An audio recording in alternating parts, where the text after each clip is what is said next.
Hanya 100 orang yang tersisa di bumi setelah virus memusnahkan 99% umat manusia. Di sebuah rumah yang indah di tengah hutan, seorang ahli geologi bernama Ish menjalani hidup yang tenang. Suatu pagi, ia memutuskan untuk mengunjungi tambang guna mencari pirit, mengabaikan panggilan dari ibunya saat hendak berangkat. Ketika sedang bekerja, seekor ular tiba-tiba menggigit tangannya sebelum merayap pergi. Panik, Ish mencoba mengambil ponselnya, tetapi tanpa sengaja menjatuhkannya ke bawah bukit. Ia kemudian menggunakan pisau untuk membuat sayatan kecil agar bisa mengeluarkan bisa dengan cara menghisapnya. Bergegas, ia kembali ke rumah dan meminum air sebelum akhirnya roboh di atas tempat tidur. Beberapa saat kemudian, ia mulai mengalami delirium. Beberapa jam berlalu, tubuh Is masih terbaring lemas, sementara tangannya membengkak parah. Ia mendengar suara ketukan di pintu serta deru baling-baling helikopter di luar, tetapi tubuhnya terlalu lemah untuk bergerak atau berbicara. Menjelang malam, ia berusaha bangkit untuk mengambil air, namun gerakannya terlalu lemah sehingga air yang dipegangnya tumpah ke lantai. Dengan sisa tenaga, ia menghisap air yang tumpah itu demi bertahan hidup. Dalam kondisi setengah sadar, Ish terus berusaha menghubungi ibunya melalui telepon. Tak lama, sebuah pesan singkat masuk. "Kami mencintaimu." Bertahan selama beberapa hari, Ish akhirnya bangun dengan kondisi yang lebih baik. Tangannya telah kembali normal.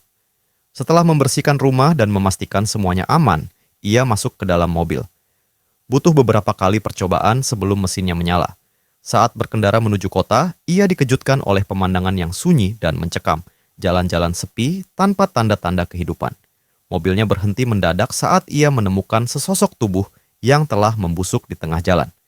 Di sekelilingnya, kendaraan militer berserakan, dengan jasad-jasad tak bernyawa di dalamnya. Pandangannya tertuju pada papan informasi yang mengumumkan adanya pandemi global dan bahwa pemerintahan Amerika Serikat telah dihentikan. Dengan napas memburu, Ish kembali ke mobil dan menyalakan radio. Siaran berita mengingatkan masyarakat bahwa virus ini sangat menular dan mematikan. Setiap orang harus tetap berada di dalam rumah. Ketika tiba di rumah keluarganya, Is merasakan duka yang mendalam saat mendapati kedua orang tuanya telah meninggal dunia. Setelah meluangkan waktu untuk meratapi kepergian mereka, ia dengan penuh kasih menguburkan jasad mereka di halaman belakang, menempelkan kecupan perpisahan di dahi mereka sebelum menutup liang lahat. Malam itu, ia tidur di kamar masa kecilnya, merasakan kehampaan yang luar biasa. Keesokan harinya, Is menjelajahi kota dan menemukan puluhan mayat di dalam gereja. Ia mengumpulkan persediaan makanan, termasuk senjata, sebelum kembali berkendara. Setibanya di jembatan, ia mendapati jalannya terhalang, membuatnya berteriak frustrasi sebelum mengambil jalur lain menuju Las Vegas, yang ternyata juga telah menjadi kota hantu. Dalam usahanya mencari tanda kehidupan, Is tidak menemukan siapapun. Merasa lelah, ia memutuskan untuk berendam di jacuzzi, menikmati momen istirahat di tengah kehancuran dunia. Kemudian, ia pergi ke sebuah bar untuk menenggak minuman, namun mendadak terkejut hingga menjatuhkan gelas ketika mendengar suara seseorang. Dua orang muncul di hadapannya, Milton dan Anne. Mereka menjelaskan bahwa mereka kebal terhadap virus dan terjebak di kota ini sejak awal wabah merebak. Milton menunjukkan rekaman pengumuman di ponselnya, dan dari sana Ish mengetahui bahwa virus ini adalah sesuatu yang baru dan misterius, tidak ada yang tahu asal-usulnya. Vaksin terbukti tidak efektif, menyebabkan kepanikan besar di seluruh dunia hingga akhirnya pemerintahan runtuh dan virus menguasai segalanya. Dalam percakapan mereka, Is mengakui bahwa kedua orang tuanya sempat memperingatkannya tentang penyakit baru ini, tetapi ia tidak menyangka situasinya akan menjadi sebesar ini. Milton dan Anne pun menjelaskan bahwa semua negara telah jatuh dan kemungkinan hanya ada segelintir penyintas yang masih bertahan hidup di seluruh dunia. Dengan mata berkaca-kaca, Anne mengungkapkan bahwa ia menyaksikan suami dan kedua putrinya meninggal dunia melalui panggilan video. Saat malam semakin larut, Is meninggalkan mereka dan masuk ke dalam lift, hanya untuk menyadari bahwa ia tidak tahu harus pergi kemana. Ia pun akhirnya tertidur di lantai. Keesokan paginya, ia menemukan Anne tengah mencoba pakaian mahal di sebuah toko. Dalam kebingungan, Is bertanya apakah bertahan hidup masih memiliki makna, yang kemudian dijawab oleh Anne dengan nada getir, bahwa sekadar memiliki detak jantung tidak serta-merta berarti seseorang benar-benar hidup. Mereka akhirnya berkumpul kembali bersama Milton untuk sarapan. Di tengah percakapan, Ish mengetahui bahwa istri Milton telah meninggal di hotel ini. Dengan berbagai perasaan berkecamuk, mereka bertiga duduk dalam keheningan, menghadapi dunia yang kini telah berubah selamanya. Ish mengumumkan bahwa ia akan segera pergi, membuat Anne kecewa hingga meninggalkan meja makan. Milton berusaha meyakinkan Ish untuk tetap tinggal dengan mengatakan bahwa mereka memiliki makanan dan generator. Saat menunjukkan pistolnya, Milton juga mengungkapkan sebuah kesepakatan yang telah ia buat dengan Anne. Jika makanan habis, mereka akan mengakhiri hidup mereka sendiri. Ish terkejut dan menegaskan bahwa sumber daya di negara ini masih cukup untuk bertahan setidaknya 1 dekade. Namun, Milton bertanya, apa gunanya hidup jika semua yang kita cintai telah tiada? Sebelum pergi, Ish meminta Anne untuk ikut dengannya. Anne menolak, tetapi sebelum mereka berpisah, ia tetap menciumnya. Ish dengan berat hati harus menolaknya. Saat berjalan keluar, 2 tembakan terdengar dari dalam rumah. Amarah dan kesedihan meluap dalam diri Ish. Ia mengemudi dengan kecepatan tinggi, hampir menabrak seekor anjing di jalan. Beruntung, ia sempat berhenti tepat waktu. Melihat anjing itu sebagai pertanda, ia menamainya Lucky dan membawanya dalam perjalanannya. Perhentian berikutnya adalah perpustakaan. Tempat Ish mengumpulkan sebanyak mungkin buku tentang bertahan hidup. Tidak tahu harus kemana lagi, ia akhirnya kembali ke rumah lamanya dan memulai kehidupan baru bersama Lucky. Setahun berlalu, Ish masih bertahan. Ia menyibukkan diri dengan berbagai pekerjaan dan olahraga, tetapi perlahan mulai merasakan kesepian yang mengguncang pikirannya.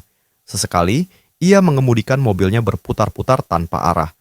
Suatu pagi, gonggongan Lucky membangunkannya. Ish melihat kepulan asap di kejauhan dan segera mengemudi ke kota untuk mencari sumbernya.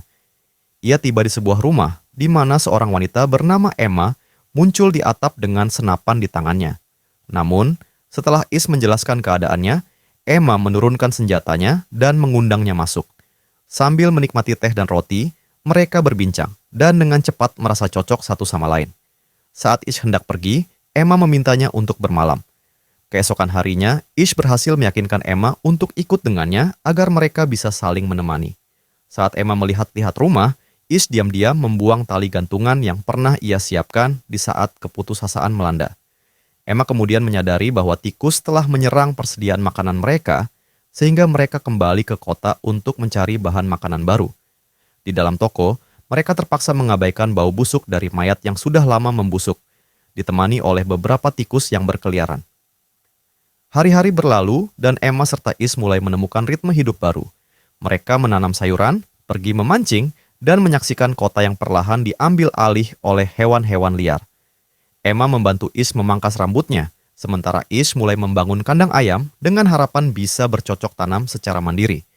Hubungan mereka berkembang dan pada akhirnya mereka menjadi lebih dekat secara emosional maupun fisik. Ketika bahan bakar mobil Ish habis, ia mulai mengisi ulang dengan mengambil dari kendaraan lain yang terbengkalai di kota. Ia juga mulai memasang panel surya di atap rumah mereka. Namun, suatu pagi, ia tergelincir dan jatuh, menyebabkan pergelangan kakinya cedera.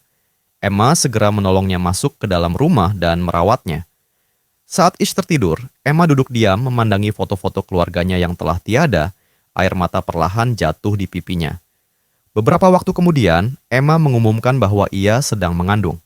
Ish terkejut dan diliputi ketakutan. Apakah dunia yang telah hancur ini adalah tempat yang tepat untuk membesarkan seorang anak? Meski ragu, ia segera pergi ke perpustakaan untuk mencari buku tentang persalinan, meski harus menghadapi tikus-tikus yang berkeliaran di antara rak-rak kosong. Beberapa bulan berlalu, pertanian kecil mereka berkembang. Sayuran tumbuh subur, dan beberapa ekor ayam telah berhasil dipelihara. Namun, Emma mengungkapkan bahwa ia membutuhkan asupan protein, sehingga Ish memutuskan untuk berburu.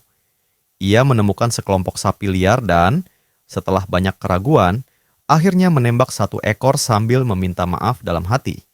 Dengan mengikuti petunjuk dari buku, ia memotong dan mengolah dagingnya sebelum membawanya pulang dalam sebuah kotak pendingin. Hari-hari berikutnya membawa secercah harapan baru. Panel surya akhirnya selesai dipasang dan rumah mereka kini memiliki listrik kembali. Artinya mereka bisa menyimpan makanan di lemari es. Saat kebahagiaan menyelimuti rumah mereka, Emma tiba-tiba muncul dengan kabar buruk. Ia menemukan seekor tikus raksasa di ruang bawah tanah. Karena jebakan yang mereka miliki tidak cukup besar, ia terpaksa menenggelamkannya untuk membunuhnya. Namun, ketika mereka mengintip keluar jendela, pemandangan mengerikan menyambut mereka. Ratusan tikus telah mengambil alih kota dan kini bergerak menuju rumah mereka. Ish segera menyadari bahwa tumpukan sampah menarik perhatian para tikus.